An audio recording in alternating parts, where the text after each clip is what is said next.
জাকাতের টাকা কি গরিব আত্মীয় স্বজনদের নতুন জামা কাপড় কিনে দিতে পারবো?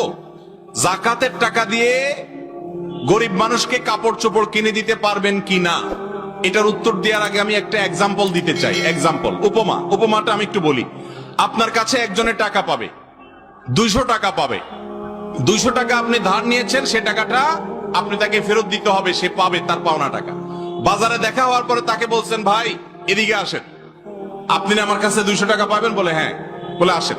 ডেকে নিয়ে ফল দোকানে নিয়ে গেলেন, নিয়ে 1 কেজি আপেল কিনে দিলেন 200 টাকা দিয়া বললেন যান বাড়ি যান। উনি যদি বলে ভাই কাহিনী কি? বলে কাহিনী হলো 200 টাকা পাবেন না, আপনি আপেল কিনে দিলাম, বাড়িতে চলে যান। কি বলেন? মায়ের একটাও নিচে পড়বে? আমি তোমার থেকে টাকা পাবো, টাকা দিয়ে কি আমি আপেল খাবো না টকটমেটো খাবো সেটা তো আমার ব্যাপার, তুমি আমার আপেল কিনে দেওয়ার কি?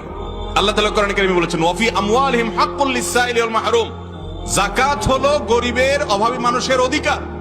আল্লাহ তাআলা অধিকার ঠিক করে দিয়েছেন, তার অধিকারের টাকা আপনি তাকে দিবেন, সেই টাকা দিয়ে সে কাপড় কিনবে না ঔষধ কিনবে না চাউল কিনবে, এটা তার ব্যাপার। আপনি কে তাকে কাপড় এবং লুঙ্গি ঠিক করে ধরায় দেওয়ার? সে পাবে টাকা, আপনি দিচ্ছেন জাকাতের শাড়ি, সে পাবে টাকা, আপনি দিচ্ছেন জাকাতের লুঙ্গি। জাকাতের শাড়ি লুঙ্গি বলতে কোনো কিছু ইসলামে